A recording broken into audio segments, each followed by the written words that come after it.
পাথরের নগরে, তাই তো এলাম সাগরে, তাই তো এলাম সাগরে।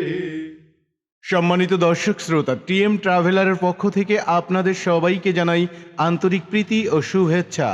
আমি BH2 বলছি কুয়াকাটা সমুদ্র সৈকত, বাংলাদেশ থেকে।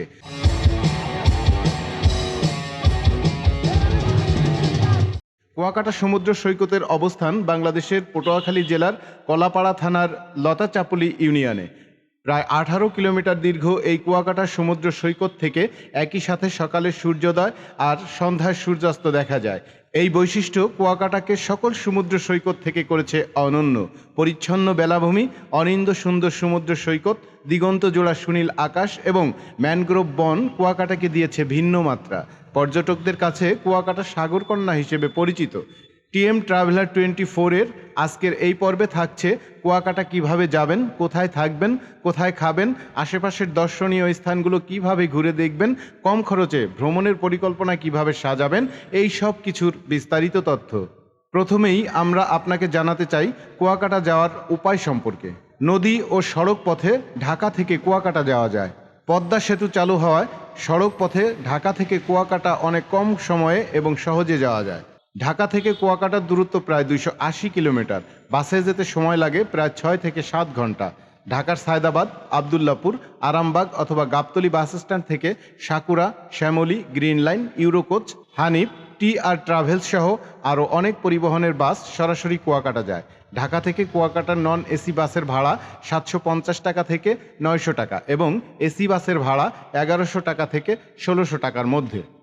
নদীপথে সদরঘাট থেকে সরাসরি কুয়াকাটা পর্যন্ত যেতে না পারলেও বরিশাল অথবা পটুয়াখালী গিয়ে সেখান থেকে বাসে কুয়াকাটা যেতে পারেন।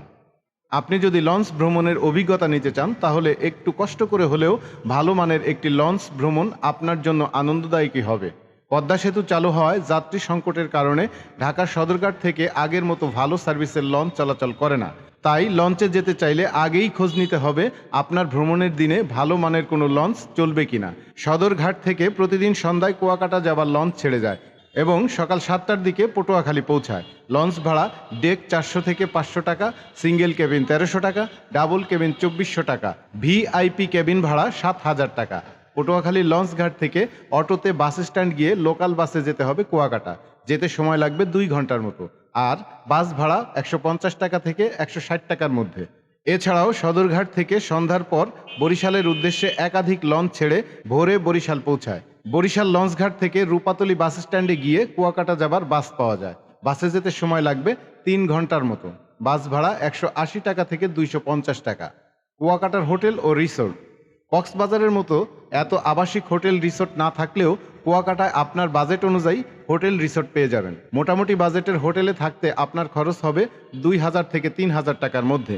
কম বাজেটে থাকার জন্য 2 জনের রুম পেয়ে যাবেন 1000 টাকা থেকে 2000 টাকার মধ্যে। বাজেট যদি আপনার সমস্যা না হয় তাহলে চলে যেতে পারেন শিকদার রিসোর্টের মতো অভিজাত রিসোর্টে। কুয়াকাটায় খুব ভালো মানের সি ভিউ হোটেল নেই, তবে 0 পয়েন্টের পাশেই পর্যটক মার্কেটের গলিতে মোটামুটি ভালো মানের কিছু সি ভিউ হোটেল পাবেন। থাকতে খরচ হবে সিজন অনুযায়ী 1500 থেকে 3000 টাকা। ছুটির দিনগুলোতে হোটেলের রুম পেতে একটু সমস্যা হলেও বাকি সময় কুয়াকাটায় হোটেল রুম সেখানে গিয়েই যাচাই করে নিতে পারবেন। তবে ছুটির দিনে অথবা পরিবার নিয়ে গেলে আগে থেকেই বুকিং করে যাওয়া ভালো। কুয়াকাটায় বেশিরভাগ হোটেলেই নিজস্ব রেস্টুরেন্ট তাদের অতিথিদের খাবারের জন্য ব্যবস্থা করে। এছাড়া এখানকার স্থানীয় রেস্টুরেন্টেও বিভিন্ন রকম দেশীয় খাবার পাওয়া যায়। কুয়াকাটা 0 পয়েন্টের আশেপাশেই অনেক খাবার হোটেল পেয়ে যাবেন। কুয়াকাটায় গেলে ফিশ বারবিকিউয়ের স্বাদ না নিলে ভুল করবেন। 0 পয়েন্টের পাশেই ফিশ ফ্রাই মার্কেট। আপনি দরদাম করে পছন্দ মতো সাগরের তাজা মাছ কিনে দিলে আপনার সামনেই বারবিকিউ করে দেবে তারা। এক পাশে সাগরের ঢেউ আর অন্য পাশে খোলা উন্মুক্ত জায়গায় ফিশ বারবিকিউ এর স্বাদ অনেক দিন জিভে লেগে থাকবে আপনার। কুয়াকাটার দর্শনীয় স্থান। কুয়াকাটায় সমুদ্র সৈকতই নয়, এখানে দেখার মতো আছে আরও অনেক দর্শনীয় স্থান। পূর্ব ও পশ্চিমের ঝাউবন, 3 নদীর মোহনা, লেম্বুর চর, গঙ্গামতির জঙ্গল, লাল কাঁকড়ার দ্বীপ ও সবুজ অরণ্য উপভোগের সাথে সাথে পাবেন সুন্দরবনের একাংশ দেখার সুযোগ। কিংবা কুয়াকাটার ঐতিহাসিক কুয়া, বৌদ্ধ মন্দির কিংবা দুর্গম চর বিজয় অভিযানের জন্য কুয়াকাটা বেড়াতে যেতে পারেন। শুটকি পল্লী। জেলেপল্লীর অবস্থান কুয়াকাটা সমুদ্র সৈকতের পশ্চিম প্রান্তে। এখানে মূলত নভেম্বর থেকে মার্চ মাস পর্যন্ত শুটকি তৈরির মৌসুম চলে। সমুদ্র থেকে মাছ ধরে সৈকতের পাশেই শুকিয়ে শুটকি তৈরি করা হয়। চাইলে জেলেদের এই কর্মব্যস্ততা দেখে সময় কাটাতে পারেন আর কম দামে কিনে নিতে পারেন বিভিন্ন ধরনের শুটকি। Crab island. কুয়াকাটা সমুদ্র সৈকত ধরে পূর্ব দিকে অনেকটা দূর পর্যন্ত এগিয়ে গেলে ক্র্যাব আইল্যান্ড বা কাঁকড়ার দ্বীপ খ্যাত জায়গা চোখে পড়ে। এখানে নির্জন সৈকতে ঘুরে বেড়ায় হাজার হাজার লাল কাঁকড়ার দল, যা কুয়াকাটা সমুদ্র সৈকতকে করে তোলে বর্ণিল। ভ্রমণ মৌসুমের সময় অর্থাৎ অক্টোবর থেকে মার্চ মাস পর্যন্ত কুয়াকাটা সমুদ্র সৈকত থেকে ক্র্যাব আইল্যান্ডে যাবার স্পিডবোট পাওয়া যায়। গঙ্গামতির জঙ্গল। পূর্ব দিকে গঙ্গামতির খাল পর্যন্ত এসে কুয়াকাটা সমুদ্র সৈকতে শেষ হয়েছে, আর এই জায়গা থেকেই গঙ্গামতির জঙ্গল শুরু। বিভিন্ন প্রজাতির গাছপালা ছাড়াও এই জঙ্গলে দেখা মেলে বিভিন্ন রকম পাখি, বুনো মোরগ মুরগি, বানর সহ ইত্যাদি পশু পাখির। অনেকের কাছে এই জঙ্গল গজমতির জঙ্গল হিসেবেও পরিচিত। ফাত্রার বন। সমুদ্র সৈকতের পশ্চিম দিকে অবস্থিত নদীর অন্য পাড় থেকে ফাত্রার বন শুরু। এ বনে রয়েছে সুন্দরবনের প্রায় সকল বৈশিষ্ট্য। এখানে বুনো মোরগ মুরগি, বানর, বুনো শুকুর ও নানান পাখি পাওয়া যায়। কুয়াকাটা থেকে ফাত্রার বনে যেতে হলে আপনাকে ইঞ্জিন নৌকা ভাড়া করতে হবে। কুয়াকাটার কুয়া। কুয়াকাটার নামকরণের পেছনে যে ইতিহাস আছে সেই ইতিহাসের সাক্ষী কুয়াটি এখনও আছে। এই কুয়াটি দেখতে হলে আপনাকে যেতে হবে রাখাইনদের বাসস্থল কেরানীপাড়ায়। এ পাড়ায় প্রবেশ করতেই প্রাচীন এ কুয়া দেখতে পাবেন। কথিত আছে 1784 সালের মাতৃভূমি থেকে বিতাড়িত হয়ে রাখাইনরা বঙ্গোপসাগরের তীরে রাঙ্গাবালি দ্বীপে এসে আশ্রয় নেয়। সাগরের নোনা জল ব্যবহারের অনুপযোগী হওয়ায় তারা এখানে মিষ্টি পানির জন্য কূপ খনন করে। সেই থেকে জায়গাটি ধীরে ধীরে কুয়াকাটা নামে পরিচিত হয়ে ওঠে। সীমা বৌদ্ধ মন্দির। কুয়াকাটার প্রাচীন কুয়ার একটু সামনেই সীমা বৌদ্ধ মন্দিরের অবস্থান। কয়েক বছর আগে কাঠের তৈরি এই মন্দির ভেঙে দালান তৈরি করা হয়েছে। এই মন্দিরের মধ্যে রয়েছে প্রায় 37 মণ ওজনের অষ্টধাতুর তৈরি একটি প্রাচীন বৌদ্ধ মূর্তি। কেরানীপাড়া। সীমা বৌদ্ধ মন্দিরের রাস্তা ধরে একটু এগিয়ে গেলেই রাখাইনদের আবাসস্থল কেরানীপাড়া। রাখাইন নারীরা কাপড় বুননে বেশ দক্ষ এবং তাদের তৈরি শীতের চাদর অনেক আকর্ষণীয়। মিশ্রপাড়া বৌদ্ধ মন্দির। কুয়াকাটা সমুদ্র সৈকত থেকে প্রায় 8 কিলোমিটার দূরে রাখাইনদের আরেকটি গ্রাম মিশ্রপাড়ায় বড় একটি বৌদ্ধ মন্দির আছে। জনশ্রুতি আছে এই মন্দিরের ভেতরে উপমহাদেশের সবচেয়ে বড় বৌদ্ধ মূর্তি রয়েছে। এবার জেনে নেওয়া যাক কিভাবে কুয়াকাটা ঘুরে দেখবেন। আপনার প্ল্যান যদি হয় সমুদ্র সৈকত দেখার, তাহলে ভ্রমণের পুরো সময়টা 0 পয়েন্টের আশেপাশে সমুদ্র দেখে ও সি বিচ অ্যাক্টিভিটি করে কাটিয়ে দিতে পারেন। তবে কুয়াকাটা ঘুরতে গেলে আশেপাশের স্থানগুলো ঘুরে না দেখলে আপনার ভ্রমণ পরিপূর্ণ হবে না। সেক্ষেত্রে অন্তত 1 রাত থাকার প্ল্যান নিয়ে আসলে সবচেয়ে ভালো হয়। কুয়াকাটার 0 পয়েন্টকে কেন্দ্র করে এর পূর্ব দিক এবং পশ্চিম দিক মিলিয়ে সবগুলো স্থানের অবস্থান। সূর্যোদয় দেখার সবচেয়ে ভালো স্থান কুয়াকাটার পূর্ব প্রান্তে গঙ্গামতির চরে। তাই সকালবেলাটা রাখুন পূর্ব সৈকত ঘুরে আসার জন্য, আর বিকেলের সময়গুলো রাখুন পশ্চিম সৈকতের পাশের স্থানগুলো দেখতে। এখানে ঘুরে দেখার বাহন হচ্ছে মোটর সাইকেল, ইজি বাইক অথবা ভ্যান গাড়ি। এগুলো 0 পয়েন্টের আশেপাশেই পেয়ে যাবেন। আপনি কোন কোন জায়গা ঘুরে দেখবেন তার উপরে নির্ভর করে প্যাকেজের দাম দর ঠিক করে নিতে হবে। মোটামুটি সবগুলো জায়গা ঘুরে দেখতে 1000 থেকে 1500 টাকার মতো খরচ হবে। তবে একটা বিষয় মনে রাখবেন, এইখানে প্যাকেজের অনেক স্পটের নাম থাকলেও আদতে তেমন কিছুই নয়। অনেকগুলো স্পট শুধু নামেই, এবং কিছু স্পট কুয়াকাটা 0 পয়েন্টের সাথেই হাঁটা দূরত্বে অবস্থিত। প্রথম দিন সকালে হোটেলে চেক ইন, দুপুরে সমুদ্র স্নান করে খাওয়া দাওয়া। দুপুরের পর একটা মোটর সাইকেল ভাড়া করবেন। কুয়াকাটাতে দেখার মতো জায়গা আছে প্রায় 20টি। সব জায়গাগুলো ঘুরে দেখতে আপনার 1000 থেকে 1500 টাকার মতো লাগবে।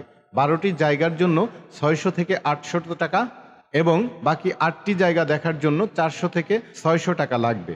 আর বাইকওয়ালা বেশি টাকা চাইতে পারে, তাই দরদাম করে নিন। নাম্বার দিয়ে দিব এবং বলবো হুমায়ুন কবির ভাই আপনাদেরকে ভালো ভালো প্লেসে নিয়ে যাবে, ভালো ভালো দিক নির্দেশনা দিবে এবং যা যত সুন্দর কিছু আছে সব কিছু দেখাবে। আপনারা দয়া করে হুমায়ুন ভাইয়ের সাথে যোগাযোগ করবেন। বিকেলে লেম্বুর বন, ফিশ মার্কেট, শুটকি পল্লী, ঝাউবন ও 3 নদীর মোহনা দেখবেন। সমাপ্তিটা করবেন লেম্বুর বনে সূর্যাস্ত দেখে। দ্বিতীয় দিন খুব ভোরে ওই মোটর সাইকেলওয়ালাই আপনাকে নিয়ে যাবে গঙ্গামতির চর।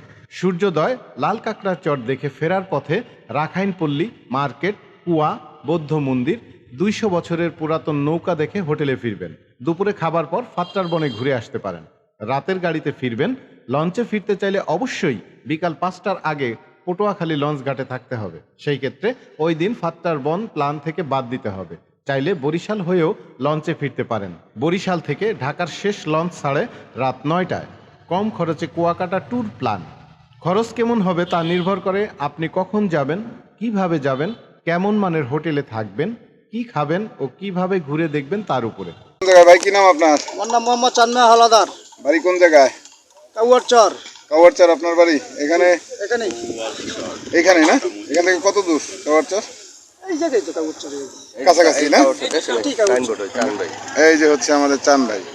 হ্যাঁ, উনি সুন্দর খাবার পরিবেশন করে। এখান থেকে আপনারা ফোন নাম্বার কালেকশন করতে পারবেন এবং যদি আপনারা এই কাওয়ারচরের এদিকে আসেন তাহলে আমাদের কি চান মিয়া হাওলাদারের খাবার হোটেলে আসলে সুস্বাদু খাবার পাবেন আপনারা।